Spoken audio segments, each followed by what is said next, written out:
दुनिया की सबसे बड़ी पार्टी है भारतीय जनता पार्टी। तो घोटाला स्कैम भी सबसे बड़ा किया भ्रष्टाचार का। PM scares fund, PM cares fund नहीं, पीएम स्केयर्स यानी कि डराता फंड, यानी कि इलेक्ट्रल बॉन्ड स्कीम। बहुत सारे भाजपा के प्रवक्ता आके कह रहे हैं कि अगर आपको ये स्कीम अच्छी नहीं लग रही थी तो आपने इसमें पैसा क्यों लिया।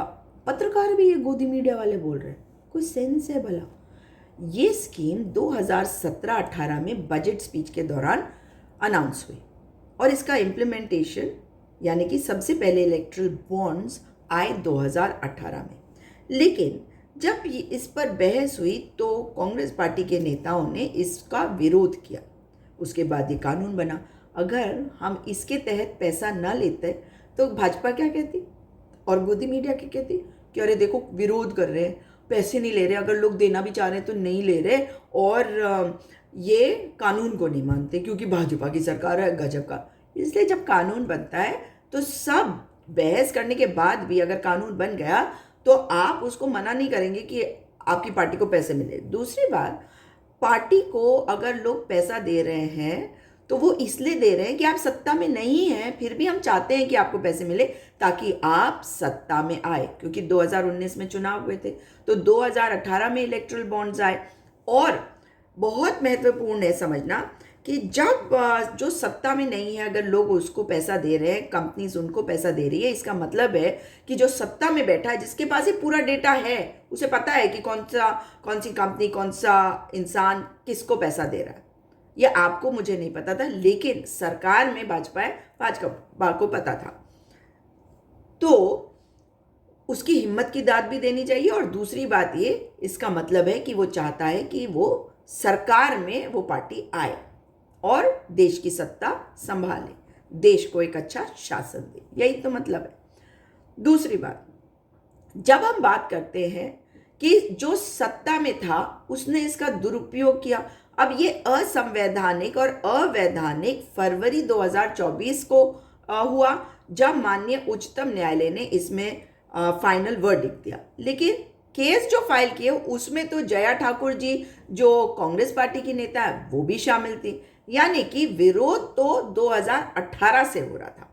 लेकिन पैसा अगर मिल रहा है तो उसको तो आप एक तरीका बना, हम ले रहे, हमें कम मिला, ये बात भी साफ हो गई। लेकिन उसमें भी भाजपा अपना एक एंगल कुछ दिनों के लिए लाई, अब चुप हो गई उस पर। उन्होंने कहा कि हमारे पास ज़्यादा सांसद है और दूसरी पार्टी के पास कम सांसद है, इसलिए हर सांसद के हिस्से में कम पैसा आया। अब आप मुझे बताइए, इलेक्ट्रल बॉन्ड से पार्टी का खर्चा चलता है या वो सांसद को दिया जाता है?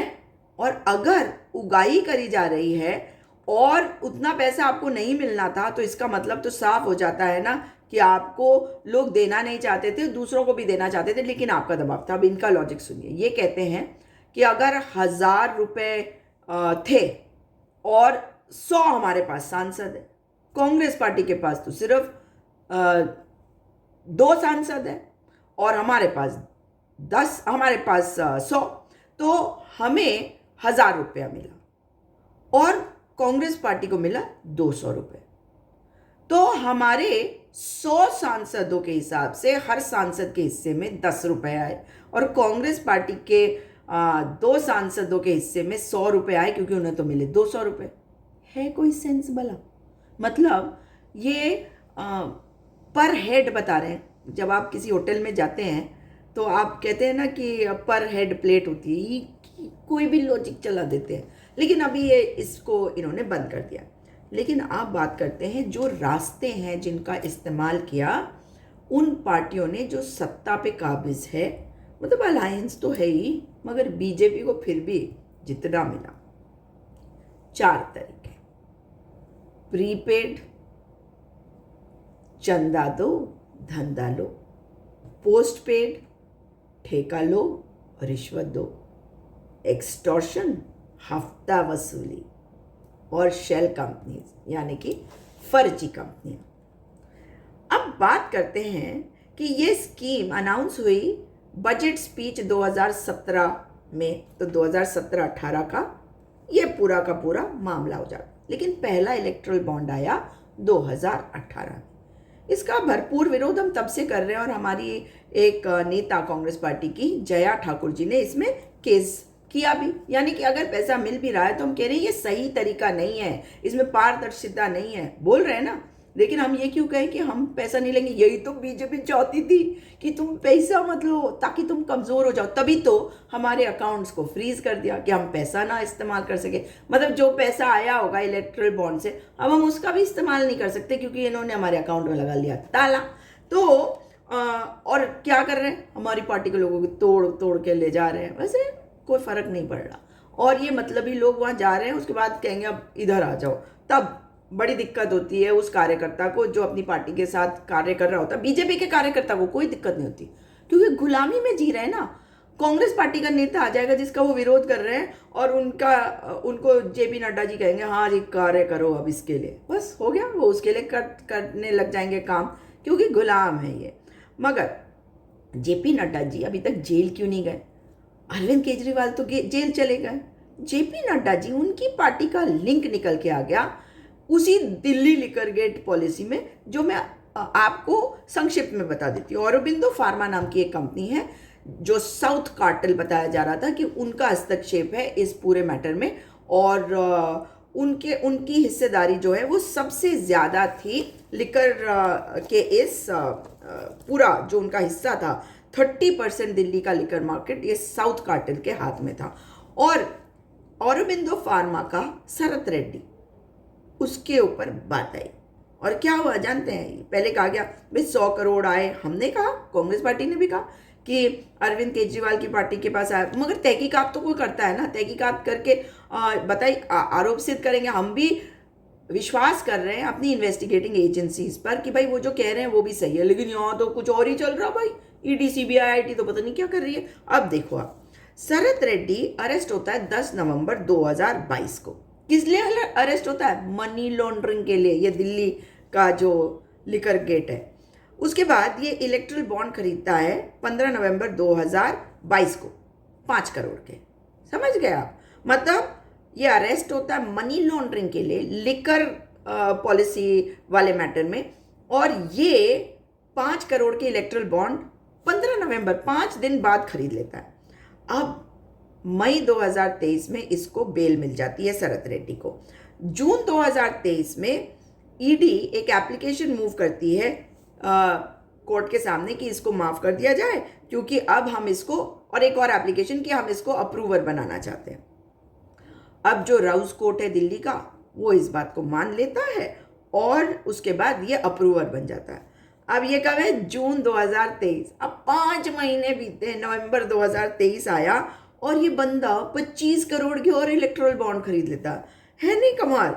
और इसको देखो कि जब हम इसकी बात करते हैं शरत रेड्डी की, तो ये कहा गया था कि जो साउथ कार्टेल है उसने 100 करोड़ रुपए दिए, मगर इसका तो सामने आ गया, इसने जितने भी पैसे दिए और पैसे दिए जितने भी, सबका डिटेल अब सबके सामने।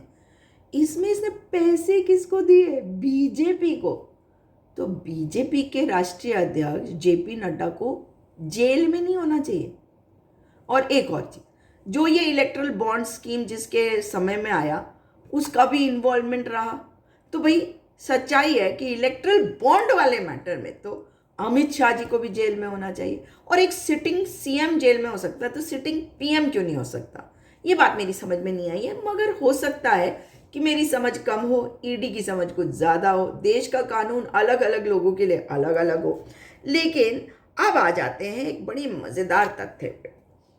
ये मैंने आपको बताया 2017 के बजट स्पीच में आया, 2017-18। उसके बाद 2018 में पहला इलेक्ट्रल बॉन्ड आया, उसके बाद चुनाव हुए 2019 में। यानी कि जो असंवैधानिक और अवैधानिक था उससे अगर इस्तेमाल किया भाजपा ने सबसे ज़्यादा, तो कहीं ना कहीं असंवैधानिक का एक एंगल आ गया। और क्योंकि वही इसको लेके आए तो ये सरकार तो पूरी की पूरी असंवैधानिक की मानी जाएगी। भाई 1 रुपया भी अगर असंवैधानिक है तो वो उससे सरकार अगर बनी है तो वो भी तो असंवैधानिक होगी या नहीं? सोचेगा इस बारे में। लेकिन चलिए, अब ये सबसे पहले बॉन्ड्स जो आए सबसे पहली बार मार्च 2018 में, लेकिन इसका अनाउंसमेंट बजट स्पीच 2017 में किया गया था।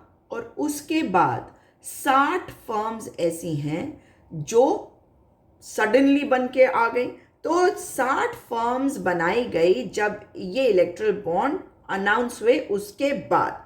और इन कंपनियों का एनालिसिस बताता है, विश्लेषण बताता है कि इन्होंने 250 करोड़ रुपए पॉलिटिकल पार्टीज को दिया।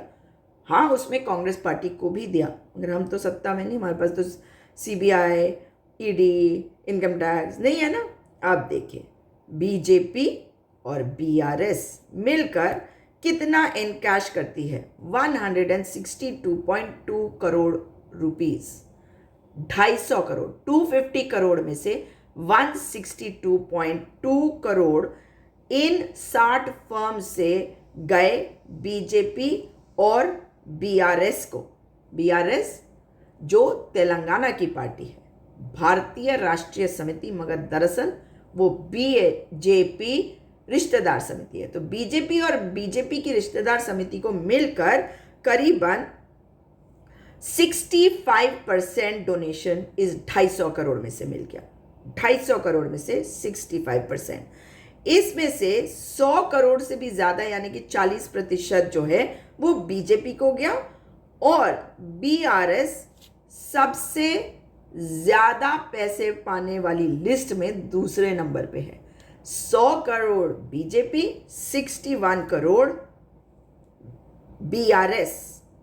इसमें कांग्रेस को भी मिला, वो भी आपको बता देती हूँ। हम तो सत्ता में नहीं थे, तेलंगाना में भी हम सत्ता में नहीं थे। कहाँ पे? दिल्ली में। तो बीजेपी को मिलते हैं 100 करोड़, बीआरएस को मिलते हैं 61 करोड़, कांग्रेस को मिलते हैं 32 करोड़, टीडीपी को मिलते हैं करीबन 13 करोड़ और तृणमूल कांग्रेस को भी मिलते हैं करीबन 13 करोड़। अगर इसका भी आकलन किया जाए तो ये बात तो साफ है कि हम सत्ता में नहीं थे और हमारी जहां जहां सरकारें थी उन सरकारों को गिराने की पूरी कोशिश करी जा रही थी बीजेपी के द्वारा, फिर भी लोग हमें देना चाहते थे। और बीजेपी 4 रास्तों से ये पैसा इकट्ठा कर रही थी।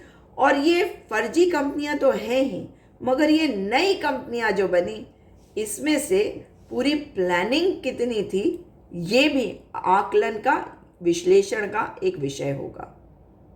इस वीडियो को शेयर करिएगा ताकि अधिक से अधिक लोग जान सकें कि दुनिया की सबसे बड़ी पार्टी कितनी बड़ी भ्रष्टाचारी, कितनी पैसों की करती है उगाही, और प्रधानमंत्री कैसे चुनावों के पहले कांग्रेस पार्टी के अकाउंट्स फ्रीज कर देते, हमारे एडवर्टाइजमेंट छपने नहीं देते और इलेक्टरल बॉन्ड्स का फायदा पाते हैं।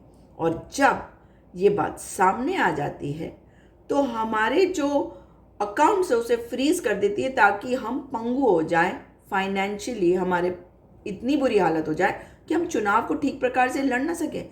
मगर इतने इंस्टीट्यूशंस इस देश में हैं, किसी को दिखाई नहीं दे रहा, कोई इस पर बोलेगा नहीं। चुनाव आयोग को नहीं दिखाई दे रहा। चुनाव आयोग के बारे में अब आप कुछ भी कहें, लेकिन गजब की बात है। एक और चीज आपको बताती हूँ, ये जो चंदा दो और धंधा लो और साथ में ठेका लो और रिश्वत दो, यानी कि प्रीपेड और पोस्टपेड स्कीम जो है PM cares fund erectile bond scheme की, उसमें 38 ग्रुप्स ने इसमें हिस्सेदारी करी। मतलब इन्होंने इलेक्ट्रल बॉन्ड्स खरीदे 38 ग्रुप्स। 38 ग्रुप्स का मतलब है हर ग्रुप में कई कंपनियां होती हैं। और इनको कितना मिला? 179 प्रोजेक्ट इनको मिले। 179, ध्यान से सुनिएगा।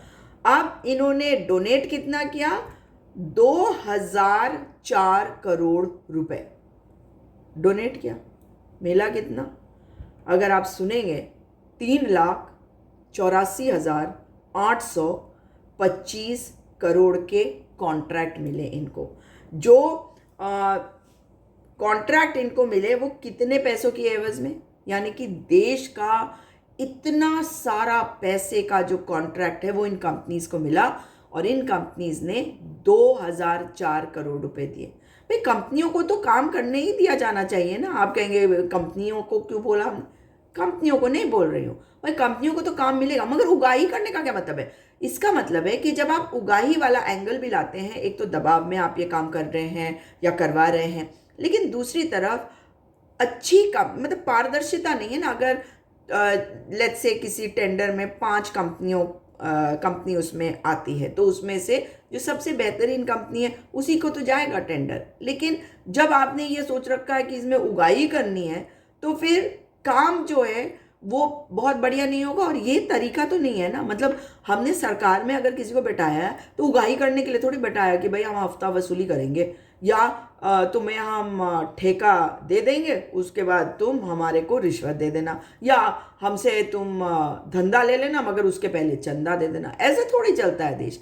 पारदर्शिता देश में आनी चाहिए और देश के सिस्टम में आनी चाहिए। मगर भारतीय जनता पार्टी की प्रचंड बहुमत की बड़ी वाली सरकार है और मोदी जी इस वक्त पूरी तरह से डरे हुए हैं, इसलिए आप देख रहे हैं उनका क्या हाल है। इस वीडियो को शेयर इसीलिए करिएगा ताकि लोगों को असलियत पता चल सके।